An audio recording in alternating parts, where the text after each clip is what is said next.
Hello दोस्तों। अब मैं आप लोगों को लास्ट टॉपिक बता रहा हूँ इंफ्रास्ट्रक्चर का, हेल्थ इंफ्रास्ट्रक्चर का। वुमेंस हेल्थ से शुरू करते हैं हम इसे।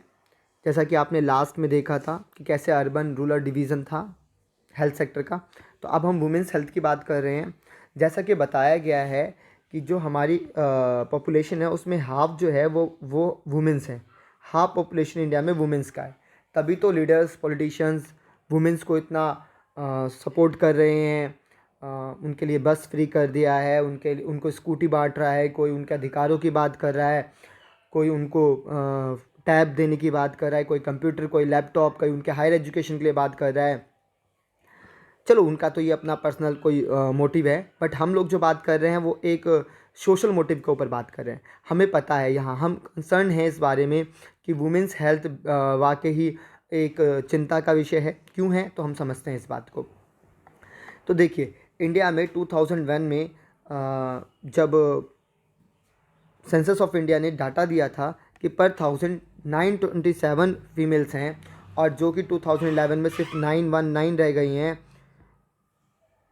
तो ये एक मेजर इशू हो गया था कि हो क्या रहा है देश में, वुमेंस या फीमेल्स जो बच्चे हैं उनका हो क्या रहा है। तो आपको पता होगा, राजस्थान, हरियाणा हरियाणा जैसे इलिटरेट स्टेट्स में भ्रूण हत्या की बहुत सारे केसेस आने लग गए थे। जैसा कि इसमें भी लिखा हुआ है कि भ्रूण हत्या की वजह से ऐसा हो रहा था कि लड़कियों की संख्या लड़कों की संख्याओं से कम हो रही थी। और यहाँ हमें पता चला कि यहाँ जो एक एशियन कंट्रीज़ हैं जैसे कि चाइना, पाकिस्तान, इंडिया, यहाँ मेल डोमिनेंट है। मेल को मतलब प्रेफरेंस ज़्यादा दी जाती है, फीमेल्स को कम दी जाती है। चाहे हेल्थ हो, एजुकेशन हो, कुछ भी हो। हम लोग लड़कों को प्राइवेट स्कूल्स में पढ़ाते हैं, लड़कियों को गवर्नमेंट स्कूल्स में पढ़ाते हैं। लड़कों के लिए ज़्यादा एफर्ट और पैसा लगाते हैं, लड़कियों के लिए कम लगाते हैं। मैं बात कर रहा हूँ all over average in India's की, कुछ शहरों की या कुछ फैमिलीज़ की बात नहीं कर रहा हूँ। कुछ फैमिलीज़ में फ़ीमेल्स को बहुत लड़कों से ज़्यादा महत्व दिया जाता है, बट वो एक्सेप्शन है।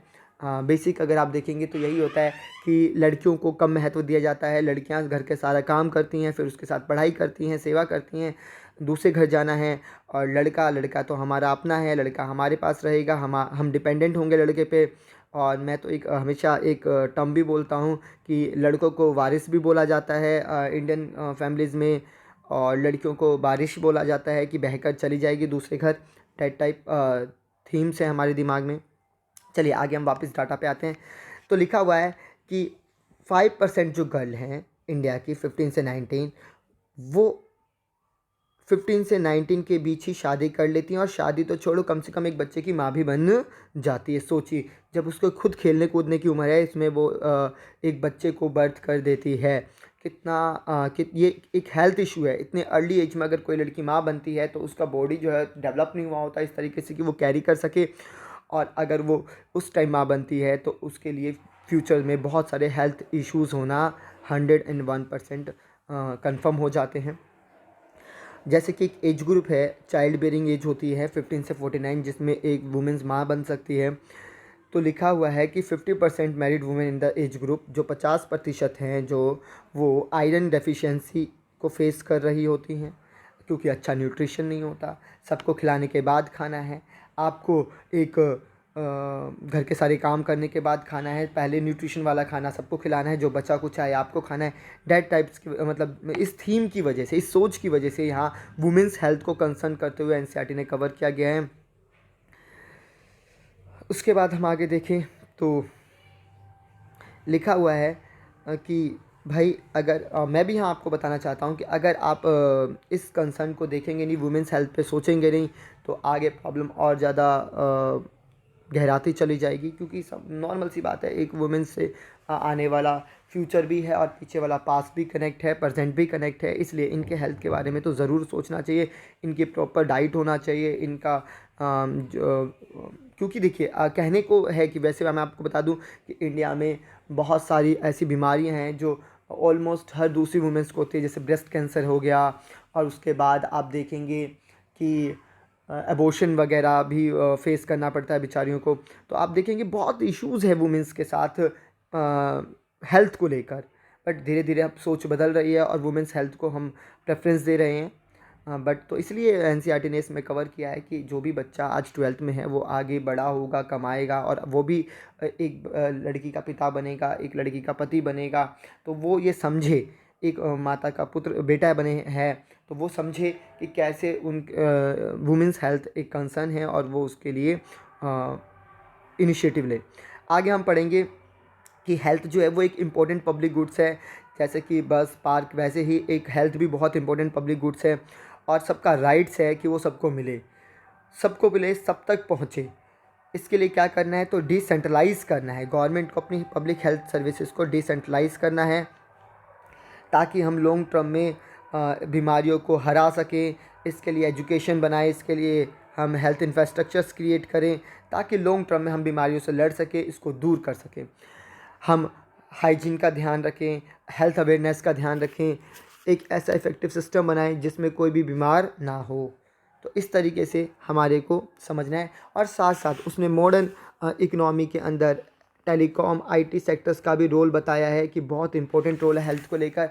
आप इनका यूज़ करके भी इफ़ेक्टिव और efficient health care programs launch कर सकते हैं, एक इंफ्रास्ट्रक्चर डेवलप कर सकते हैं हेल्थ से रिलेटेड, और जिसका अल्टीमेटली गोल होगा बेटर क्वालिटी ऑफ लाइफ।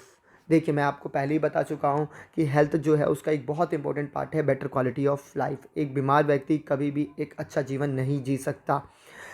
इसलिए आप लोग इस बात का ध्यान रखें कि हर जगह, चाहे वो गांव हो या शहर हो, पुरुष हो या महिला हो, गरीब हो या अमीर हो, सब जगह ये समान रूप से पहुंचना चाहिए, तभी आपका देश विकसित होगा। तो इंफ्रास्ट्रक्चर में आपने यहाँ हेल्थ इंफ्रास्ट्रक्चर को कवर कर लिया हमने। एंड फाइनली कंक्लूज़न है इस चैप्टर में, देखते हैं कंक्लूज़न में क्या कहा गया है। तो बताया गया कि इकोनॉमिक और सोशल जो भी हमारा इंफ्रास्ट्रक्चर है वो डेवलपमेंट के लिए बहुत ही आवश्यक है। ये एक सपोर्ट सिस्टम है, जो हमने पहले पढ़ा था वही सब है। देखिए, आप इंपॉर्टेंस देखिए, improvement the life of quality, ये एक सपोर्ट सिस्टम है। इकोनॉमिक एक्टिविटी को परफॉर्म करने के लिए, ग्रोथ के लिए, फैक्टर ऑफ प्रोडक्शन को सपोर्ट सिस्टम देता है। वापस सारी इंपॉर्टेंस आना शुरू हो गई हैं। अब बताया गया है कि रूरल एरिया में कुछ अच्छी सड़कें हैं, कुछ टेलीकॉम फैसिलिटीज़ हैं, कुछ इलेक्ट्रिसिटी, कुछ स्कूल्स, कुछ हॉस्पिटल्स भी डेवलप किए गए हैं। बट मैं फिर से वही कहता हूँ कि इस पूरे कंक्लूजन में यही होगा कि आप जो भी हेल्थ या इकोनॉमिक, सोशल या इकोनॉमिक इंफ्रास्ट्रक्चर के ऊपर हम बात कर रहे हैं वो एसेसिबल हो, वो गरीब अमीर तक पहुँचे, वो इक्वल एक्सेस हो। देखो, लिखा भी हुआ है। फाइनली इसी बात के साथ ख़त्म किया गया जो मैंने ऊपर बोला था आपसे कि ये पुरुष महिला सबको मिले, अमीर गरीब सबको मिले, शहर गांव सब तक पहुँचे, सब तक पहुँचे। तो यही अगर हम ऐसा कर पाए तो इस चैप्टर का आना और आपका पढ़ना और मेरा समझाना सब सफल हो जाएगा। अब हम देखते हैं आगे क्या कवर किया है एनसीईआरटी ने। तो अब ये चैप्टर कवर कर दिया है, ओवर हो गया चैप्टर आपका, और लास्ट में कुछ एक्सरसाइज क्वेश्चंस हैं तो हम इसको भी डिस्कस करेंगे इस वाले वीडियो में। देखिए, फर्स्ट क्वेश्चन ये है आपका, explain the term of infrastructure. ये इस 21-22 के एग्जाम में 2 और 3 के लिए पढ़ लेना। इसमें सोशल और इकोनॉमिक दोनों ही आ जाएंगे। तो देखेंगे कि ये दोनों क्वेश्चंस एक तरीके से सेम हैं। उसके बाद पहली वीडियोज़ में कवर किया गया है इसको।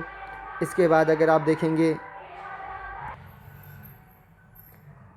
ये पहली वीडियोज़ में कवर है फर्स्ट 2 क्वेश्चंस। उसके बाद आपका जो 3, 4, 5 क्वेश्चन है ये आप देखेंगे, ये भी आपके फर्स्ट टॉपिक में कवर है, जिसमें इंपॉर्टेंस ऑफ इंफ्रास्ट्रक्चर की बात की गई है, डेवलपमेंट के साथ कैसा रिलेट करता है या डेवलपमेंट में कैसे कंट्रीब्यूट करता है, और इंडिया में रूरल इंफ्रास्ट्रक्चर का क्या स्टेट है। तो ये सब आप पढ़ चुके हैं वीडियो 1 में। तो आपका काम है आपकी इनके ऊपर आप लोग क्वेश्चन बनाने की कोशिश करें। 3, 4 एंड 5 मार्क्स में जो भी बनेगा आपसे बनाइए।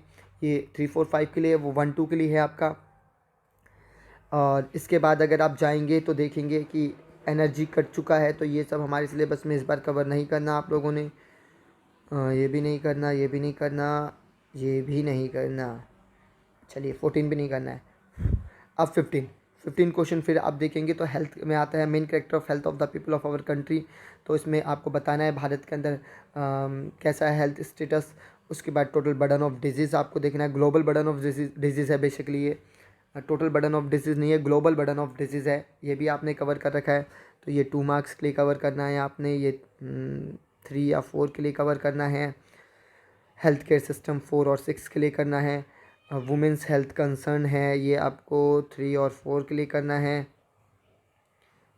ये भी आपको और 6 मतलब 5 है इस साल, तो मेजर क्वेश्चन 5 का बनेगा। 4 और 5 के लिए कवर करना है आपने। 6 सिस्टम ऑफ मेडिसिन आपको 2 और 3 के लिए करना है।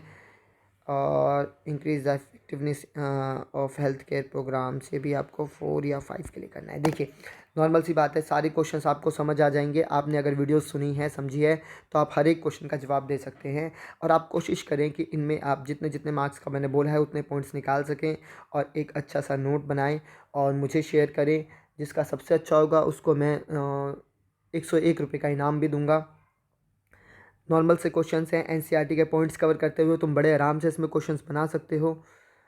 बहुत सिंपल है। फिर भी अगर आपको कुछ लगता है कि कोई क्वेश्चन का जवाब नहीं आ रहा, तो हम क्लास में डिस्कस कर सकते हैं, नहीं तो आप कमेंट करके बता सकते हो। मैं आपको उसके आंसर्स पीडीएफ में सॉल्यूशन भेज दूंगा।